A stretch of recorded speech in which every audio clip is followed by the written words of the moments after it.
새로운 시리즈가 시작됩니다. 큰 타이틀은 사람은 무엇으로 사는가? 톨스토이의 작품에서 좀 빌려왔습니다. 첫 번째 소제목, 첫 번째 타이틀은 AI 시대, 우리는 어떻게 일하며 살아가야 하는가? 이렇게 좀 정해봤는데요. 이번 시리즈는 AI에 대한 이야기입니다. 거기에 관련된 우리 수많은 관계된 영성과 삶에 대한 이야기를 좀 다루려고 하는데요. 여러분 최근에 어디 가든지 들리는 소리가 AI죠. 그렇죠? 어젯밤에 제가 한참 설교를 준비하고 있는데 밤 10시가 되면 제가 항상 어머니에게 전화를 드립니다. 혼자 사시는데 오늘 하루 어떠셨어요? 산책하셨어요? 뭐 드셨어요? 뭐 똑같은 이야기는 하는데 갑자기 어머니가 야야 그 IA인지 AI인지 그것 때문에 지금 세상이 난리대 뭐 그러세요. 그래서 얘 엄마도 들으셨어요. 그러니까 와 그런 걸 만들어 가지고 사람을 이렇게 힘들게 하나 뭐 이런 이야기를 하셨어요. 그러니까 이게 얼마나 보편적으로 지금 펼쳐져 있는 문제인지 모릅니다. 그렇죠? 이것이 우리의 삶을 정말로 바꿔가고 있습니다. 그런데 왜 교회에서 AI 설교를 해야 되냐 하면 기술의 발전과 영성은 항상 같이 갑니다. 기술이 어떻게 발전해 가나에 따라서 우리의 삶 자체가 굉장히 많은 영향을 받고 그리스도인들도 거기에 대해서 어마어마한 영향을 받고 살아가게 되어 있습니다. 그래서 반드시 이 질문 우리가 또 좀 짚어보고 해 가야 되는 문제라 몇 주 동안은 여기에 조금 집중해서 말씀을 전하려고 합니다. 그 The Coming Wave라는 책이 있는데요. 그 저자가 무스타파 술레이만이라는 사람입니다. 이 사람이 인플렉션 AI 공동 창업자기도 하고 그리고 딥마인드라고 들어보셨을 텐데 구글이 만든 거기 공동 창업자였던 사람이 이런 이야기를 했어요. 약 100년이라는 시간 동안에 인류를 양초와 마차의 시대에서 발전소와 우주 정거장의 시대로 이끈 물결이 연속적으로 이어졌다. 여러분 한번 상상해 보세요. 100년 전만 해도 초롱불에 살다가 지금 우주 정거장이 만들어지고 있는 이런 놀라운 속도, 이게 100년 만에 일어난 사건인데 앞으로 30년 안에는요 더 급속하게 이런 변화가 일어날 것이다. 이런 말을 했습니다. 우리 앞에 다가올 수십 년 동안 새로운 기술의 물결은 인류가 마주할 수 있는 가장 근본적인 질문을 우리에게 던져줄 것이다. 이렇게 급속하게 변하는 그런 과학기술 때문에 우리가 누구인가? 인간이 뭔가? 이름 무엇인가? 이런 아주 근본적인 질문을 하지 않으면 안 되는 그런 시대에 우리가 살아가게 되었다는 것이에요. 우리가 찾는 삶이란 책에서 앤디 크라우치도 이런 이야기를 합니다. 2000년대에 소셜미디어가 폭발적으로 성장하던 페이스북이라든가 뭐 인스타그램 수많은 이런 소셜미디어가 이렇게 성장하면서 이것이 사람들을 아주 더 잘 연결시켜 줄 줄 알았는데 이것 때문에 사람들이 소외감을 느끼고 수많은 청소년들이 자살을 합니다. 이렇게 기술이 어떤 방향으로 발전을 하면 거기에 사회는 반드시 또한 좋은 점과 어려운 점들을 겪게 되는데 점점 사람들은 외로워지고 점점점 힘들어지는 이 세상을 우리는 이 스마트폰이 만들어지고 소셜미디어가 개발되면서 경험해 가고 있어요. 그러니까 기술이 발전되면 우리의 생동 방식과 삶의 방식이 큰 영향을 받습니다. 많은 분들이 이제 인공지능 AI 그러니까 좀 대충은 알고 있어도 이게 어떻게 발전됐나 그런 이제 전체 그림들을 잘 갖긴 쉽지 않은데 이 그림 하나가 그래도 좀 우리에게 전체적인 개념들을 좀 보여주는 것 같아요. 그러니까 1956년도에 처음으로 인공지능이라는 말, 그 개념들이 만들어졌대요. 그러니까 그렇게 오래되지 않았습니다. 근데 그것이 이제 1차 암흑기, 2차 암흑기라는 시기를 통과하는데 이 기술은 안 된다 하는 여러 가지 장벽에, 기술적인 장벽에 부딪혔다가 이게 점점점 이제 기술적인 방식이 해결이 되기도 하고 많은 연구가 되고 쌓이면서 저런 딥러닝이 나오면서요.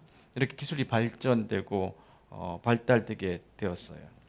그래서 이제 보시면 발전 단계를 좀 이렇게 한눈에 그냥 쭉 보세요. 제가 이것을 이제 다 설명할 수는 없고, 처음에는 사람 입력한 대로 그냥 움직이는 계산기 같은 것이 1단계였고요. 그 다음에는 이제 데이터를 주면 컴퓨터가 알아서 찾는 시대. 그게 이제 머신 러닝이었어요. 그 다음에 이제 딥러닝 시대가 되니까 사람의 뇌를 모방하기 시작했습니다.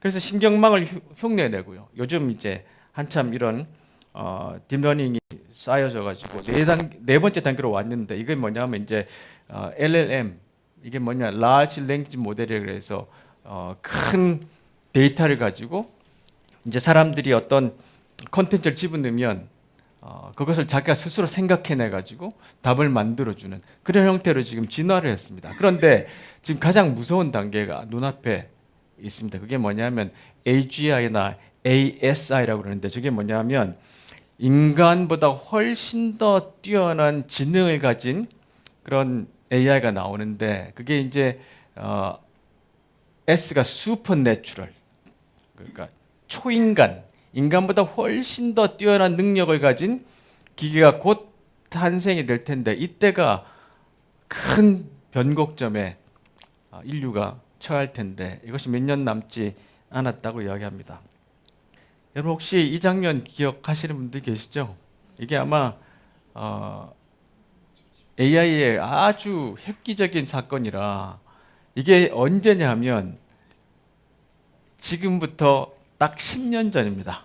10년 전 3월, 2016년 3월에 이세돌과 알파고가 대국을 했잖아요. 여러분 아시는 것처럼 유일하게 알파고를 이긴 사람이 이세돌이었어요. 그죠? 한 게임 이겼잖아요. 자, 그런데 이 이세돌을 처음으로 이제 대국하게 한 사람이 누구냐 하면, 여러분 혹시 이 사람이 온 기사를 읽으셨을지 모르겠는데, 그 데미스 하사비스라는 사람입니다. 이 사람이 알파고 창립자입니다.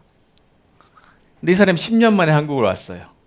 10년 만에 한국을 왔는데 이 사람 이야기를 합니다. 자기 어릴 때 게임하는 걸 보고, 게임이 목적이 아니라, 바둑이 목적이 아니라 이걸 통해서 기계가 어떻게 학습하는지를 보겠다고 하는 것이 이 사람의 목적이었는데, 이제는 보세요. 제목이 알파고 너머의 세상이라고 해서 이 사람이 추구하고 있는 것을 와서 이야기를 해줬어요.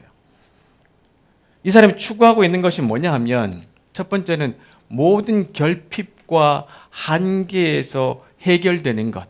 그것이 뭐냐 하면 인류가 지금까지 해결하지 못한 암 같은 것, 치매, 질병, 기후변화, 노화, 이제는 죽음까지 해결해 보겠다 라고 하는 것이 첫 번째 목적이에요. 그래서 이 사람이 만든 알파폴드라고 하는 회사가 지금까지 해결하지 못했던 단백질이 접히는 방식을 인공지능이 밝혀내서 이제는 약을 만드는 기간이 10년, 수년에서 몇 개월 안으로 줄어들었어요. 획기적인 놀라운 발견을 해낸 그런 이제 일들을 이 알파폴드가 해냈습니다.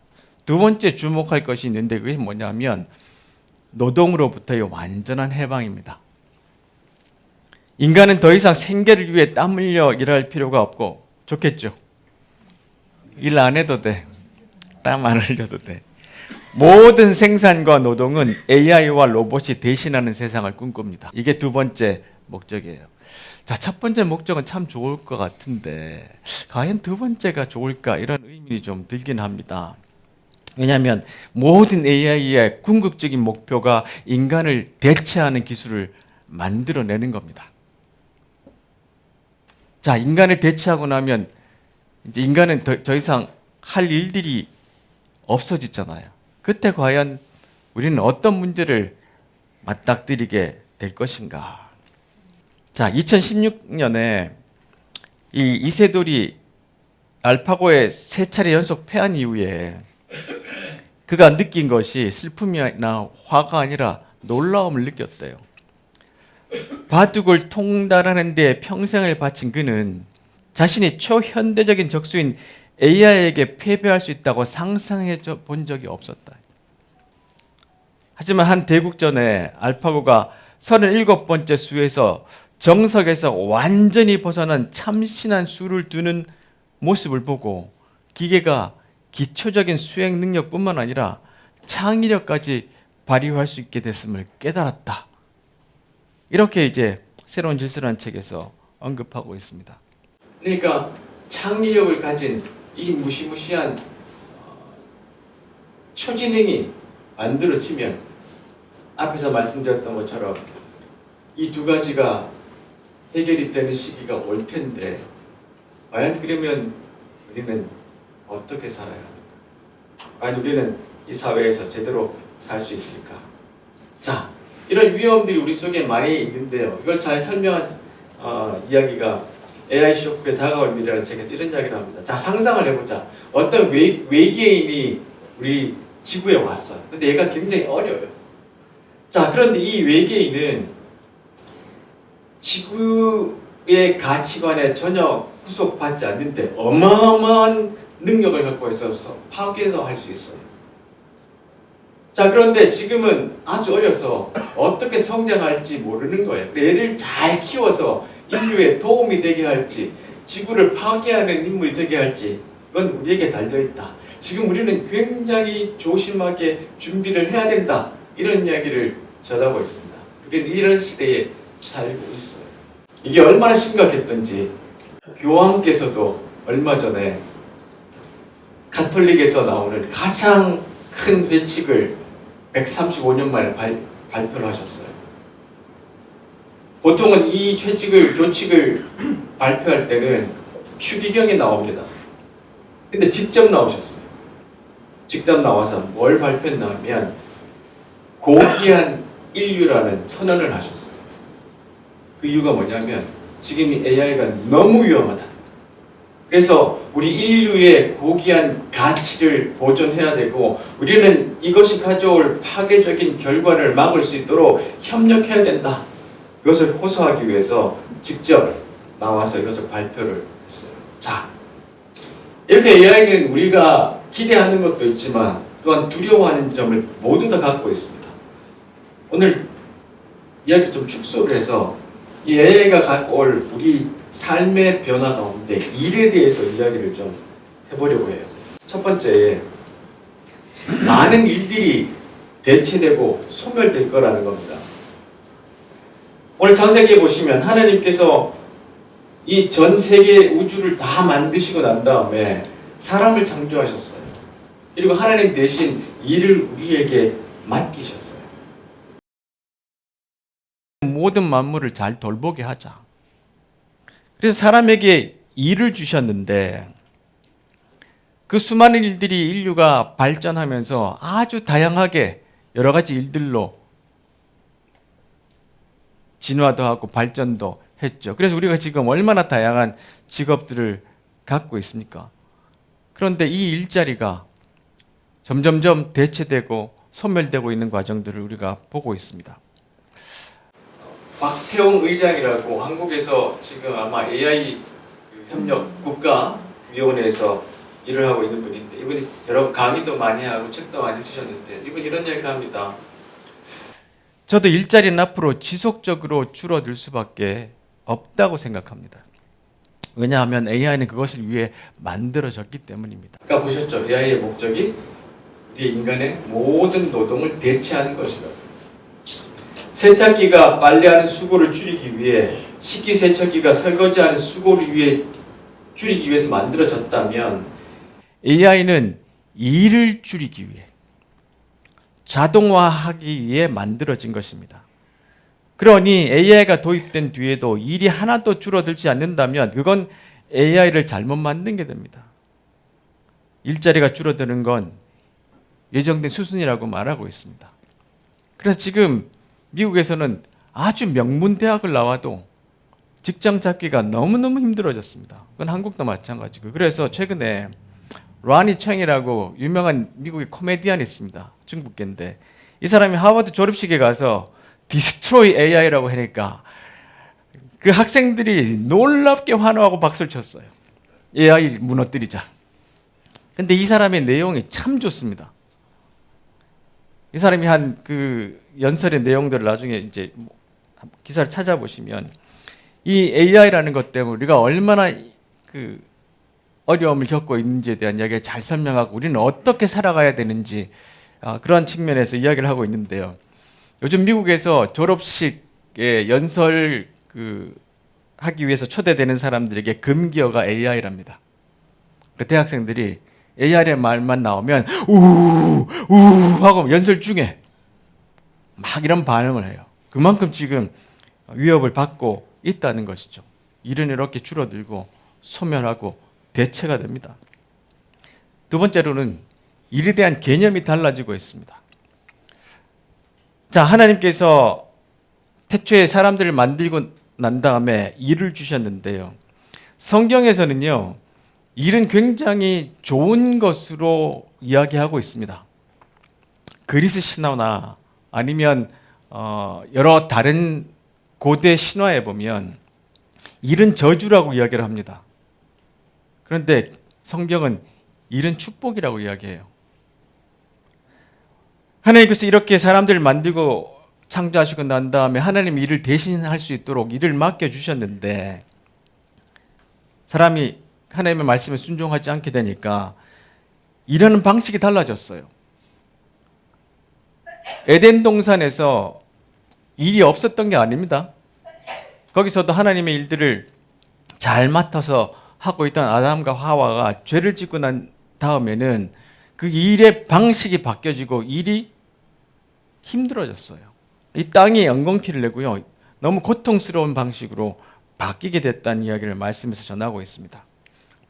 먼저 온 미래라고 장강명 씨가 이런 이야기를 썼습니다. 이 사람은 이제 알파고 이야기, 바둑 기사 사람들을 추적해서 쓴 책입니다. 여기서 이런 이야기를 합니다. 바둑 역사는 길게는 한 5,000년이 됐는데 그 5,000년 동안 바둑의 패러다임은 인간 중심이었어요. 근데 그게 끝났다는 겁니다. 단순히 포석이 변했다는 수준이 아니라 우리가 대하는 방식, 바둑의 토양이나 문화 같은 게 송두리째 다 바뀌어 버렸어요. 지금 우리나라의 바둑 1인자가 누군지 아십니까? 혹시 아세요? 신진서? 예. 이 사람은 AI를 아주 찬양하는 바둑 기사인데요. 완전히 AI를 가지고 공부를 하고 AI처럼 두는 사람입니다. 지금 바둑 기사들이 더 이상 사람에게 배우지 않고 이 AI 통해서 이제 바둑을 배우게 되죠. 그리고 얼마나 잘하냐라는 기준은 얼마나 AI를 닮았느냐에서 결정이 난대요.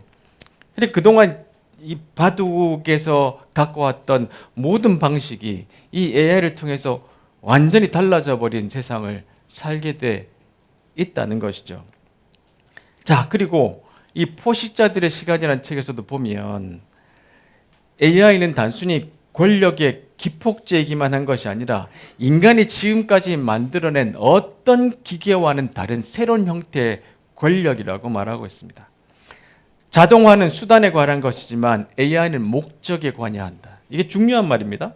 자, 일을 쉽게 만드는 자동화에 관련된 것이 아니라 AI를 쓰게 되면 목적이 바뀌어요. 어떻게 바뀌냐면 AI는 스스로 목표를 설정하고 인간에게만 고유한 것으로 믿어왔던 역량을 개발하고 AI가 미래에 대한 전략적 판단을 내릴 수 있다는 것입니다.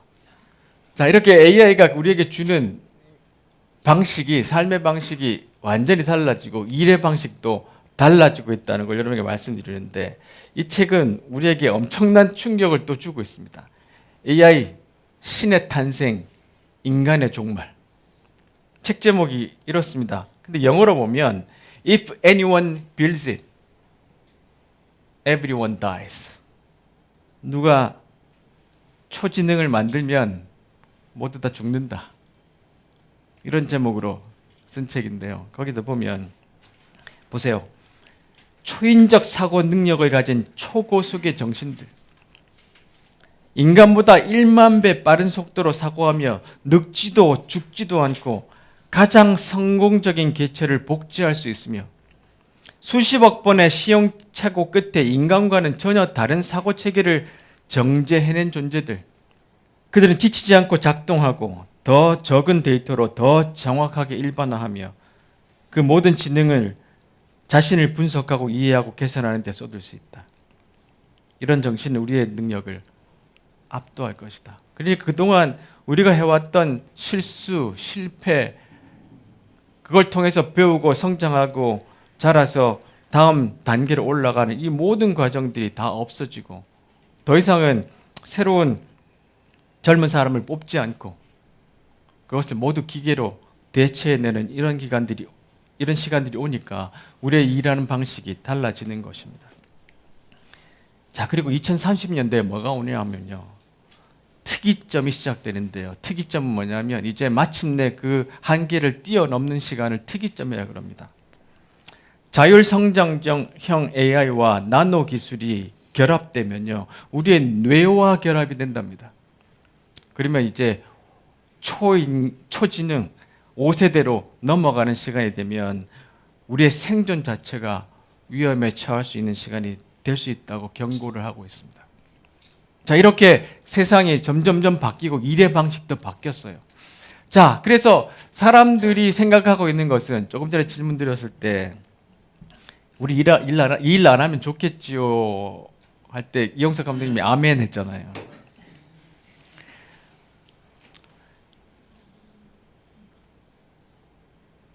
이 그리스 신화와 아니면 여러 가지 다른 신화에서 사람이 일하게 된 것은 저주라고 표현을 하고 있는데 성경은 우리에게 달리 말한다고 말씀을 드렸어요.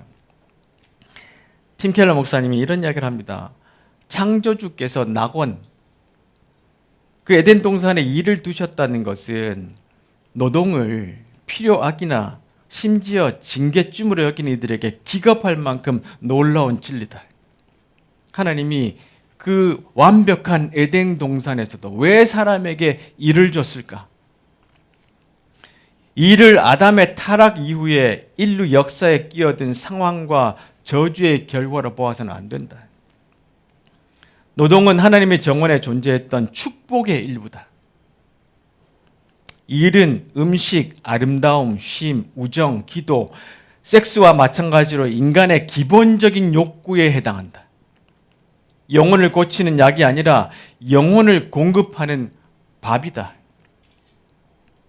의미 있는 일을 하지 못하면 내면적으로 심각한 상실감과 공허함에 시달린다. 그렇죠? 우리가 조금이라도 직장을 아니면 맡은 일들을 감당하지 못하게 된다면 우리는 굉장히 힘든 시간을 보내게 됩니다. 건강 문제를 비롯해 여러 요인으로 일터에서 밀려난 이들은 정서적으로, 신체적으로 그리고 영적으로 행복하게 사는데 일이 얼마나 기묘한지 금방 알게 된다. 일을 안 해보면 처음에는 좀 편안하고 좋은 것 같다가 점점점 우울해지고 점점점 사람이 축소되는 상황들을 경험하게 됩니다. 이것이 우리가 그렇게 지어져 있고 만들어져 있기 때문입니다. 그래서 일은 저주가 아니라 축복이에요. 그러니까 이 일을 우리에게서 빼앗아가서 어떤 초지능이 그것을 대신하고 인간은 아무것도 하지 않고 남아있게 된다면 어떤 결과를 초래할까요? 양극화로 인해서 인간 소외가 깊어지게 됩니다. 여호와께서 뱀에게 말씀하셨어요. 자, 네가 이런 일을 했으니까 너 저주를 받을 거야. 평생도록 흙먼지를 먹고 살아야 돼. 그리고 네가 여자와도 원수가 될 거야. 하나님께서 여자에게도 말씀하세요. 네가 남자에게도 이런 일을 했으니까 너에게 아기를 갖추는 고통을 크게 하고 그리고 남편을 지배하라 할 것이고 남편은 너를 다스릴 것이다. 그 인류의 관계에 아주 이상한 방식이 흐트러졌습니다. 이렇게. 자, 이 양극화로 인해서 인간 소외가 짚어지는 이야기를 포식자들의 시간에서 어떻게 표현하냐면요. 자, 옛날 세계에서는요. 무엇을 할 때 사람들을 보호해주는 방식으로 일을 했어요. 어떤 독립성에 대한 존중, 인권, 소수 집단의 권리, 국제적 파급 효과에 대한 고려가 있었어요. 그런데 지금은요, 이런 시대에 그런 것이 사라져 버렸습니다. 이 새로운 세계에서는요, 모든 과정이 끝까지 극단적인 결과를 볼 때까지 가고야 말 것이다. 그중 어떤 과정도 어떤 방식으로든 억제되거나 통제되지 않는다. 가속 페달을 끝까지 밟기 말고는 선택지가 없다. 어떤 파트냐면 도널드 트럼프의 귀환이라는 파트에서 이런 이야기를 합니다. 옛날 세계는요, 사람을 보호하기 위해서 직장들을 만들고 기술들을 개발했습니다. 근데 지금은 사람을 대체하기 위해서 만들고요. 그것을 만드는 사람들이 누구냐 하면 전 세계에 몇 안 되는 사람들의 손아귀에서 그들이 모든 세상을 조정하고 있는 아주 위험한 세상을 우리가 살아갑니다.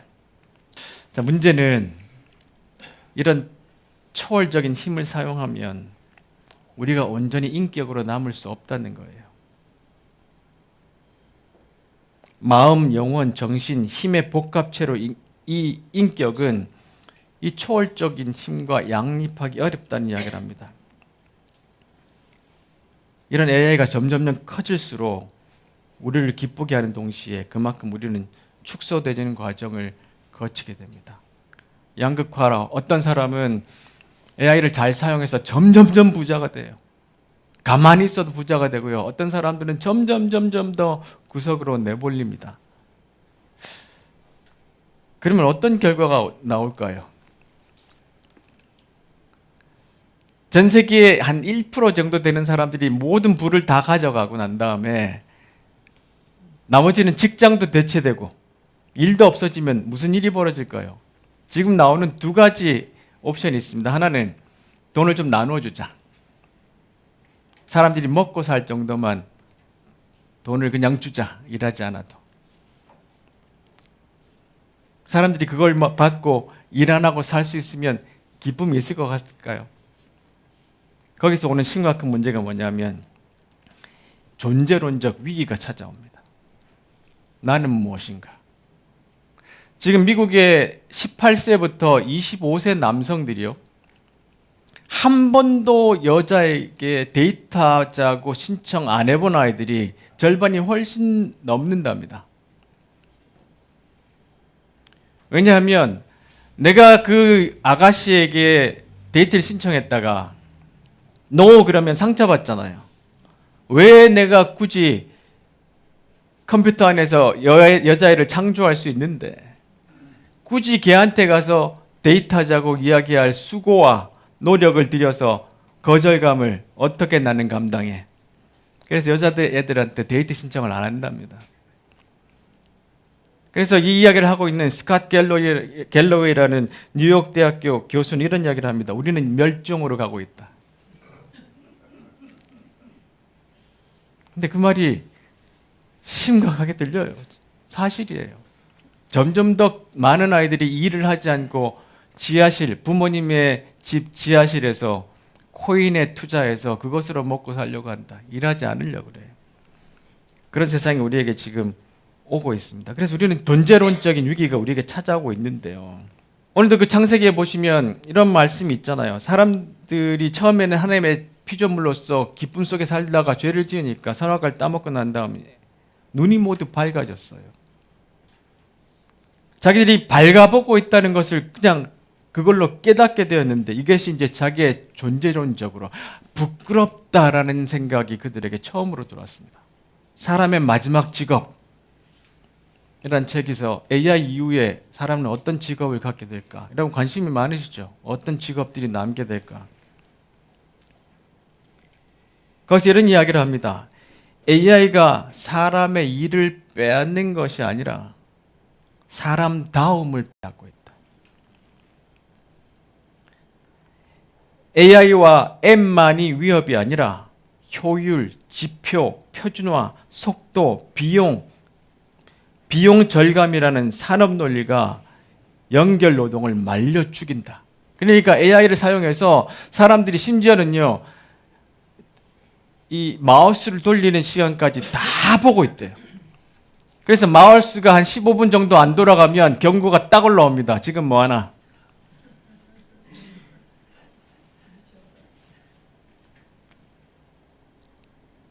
이런 모든 감시, 이런 모든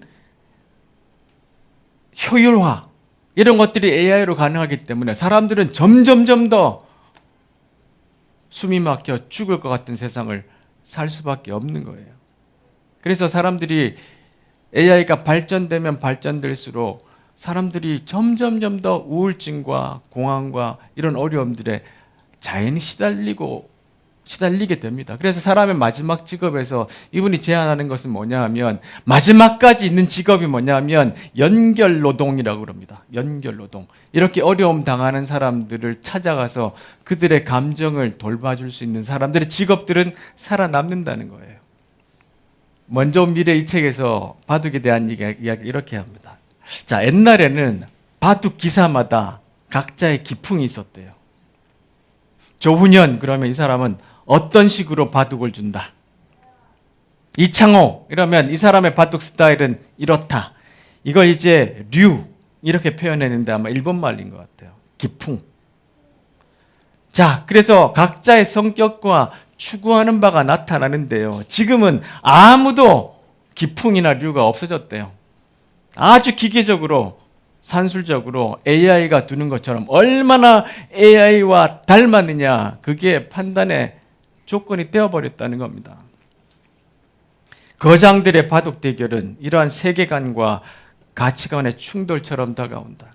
바둑이 무려 4,000년을 살아남았고 아직도 건재한 이유는 단순한 게임이 아니라 그 속에서 인생관과 삶의 철학을 읽을 수 있기 때문이다. 저는 아무리 봐도 읽을 수는 없습니다만은, 이것이 AI가 오면서 사람에게 있는 모든 기풍, 존재의 의미, 이런 것들을 가져가고 효율, 정확성, 속도, 이런 걸로 판단 기준이 바뀌어버렸다는 겁니다. 자, 그러면 끝으로 말씀을 좀 맺겠는데요.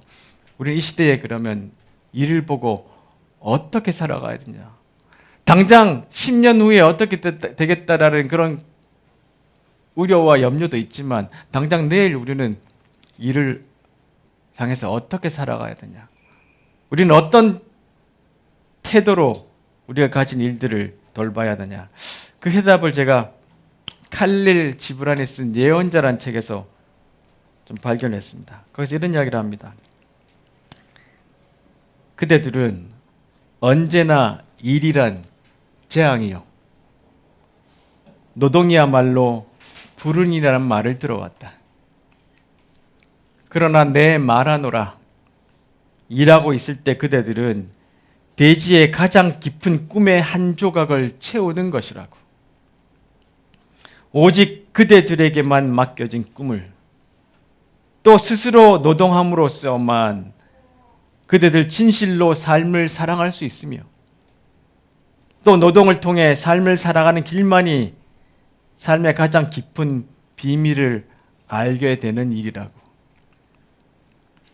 하나, 만일 그대들 괴로워 태어남을 고통이라 부르고 육신으로 살아감을 그대들 이마에 쓰인 저주라 일컫는다면 내 감히 대답하리라.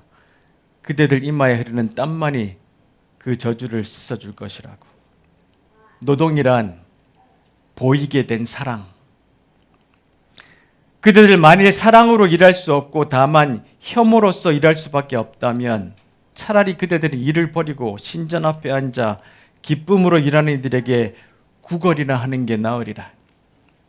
왜냐하면 그대들 만약 냉담하게 빵을 굽는다면 인간의 굶주림을 반도 채우지 못할 쓴 빵을 구울 것이기에, 또한 그대들 원한에 차서 포도를 지리긴다면 그대들의 원한은 포도주 속에 독을 품을 것이기에, 또한 그대들 천사처럼 노래할지라도 노래함을 사랑하지 않는다면 낮의 소리와 밤의 소리에 대하여 인간을 귀먹게 하는 것이 될 뿐이기에. 여러분 오늘 예배를 드리면서 한번 생각해 보시기 바랍니다. 나는 내 직업, 내 직장, 내 일을 어떻게 대하고 있습니까? AI가 대체되어도 마땅할 아무 영혼 없는, 정신 없는 일, 그냥 내가 밥 먹고 밥 벌어먹고 사는 수단이라고 생각합니까? 만약 그렇다면 일은 우리에게 저주일 따름이죠. 그러나 성경 우리에게 말씀하기를 일은 우리에게 축복이라고 합니다. 어떤 직업이든지. 그래서 우리가 당장 10년 후를 걱정하기보다 내일 직장으로 돌아가서 내 아는 그 맡은 일들에게 어떠한 성실과 어떠한 진정성으로 일하는지 그것을 한번 다시 돌아보는 시간이 우선이라고 생각합니다. 그것이 쌓이면 그 이후에 세상이 어떻게 변한다 할지라도 우리는 또한 역할들을 잘 감당할 수 있으리라 믿습니다. 이 말씀 읽고 말씀 맺겠습니다. 시작. 여러분이 하는 모든 일에 최선을 다하며 사람을 위해서가 아니라 주님을 위해 하듯이 열심히 일하십시오. 여러분은 우리 주님께서 그의 백성에게 약속하신 유업을 상으로 주실 것을 기억하기 바랍니다. 여러분이 바로 주님을 섬기는 일꾼들입니다. 기도하겠습니다.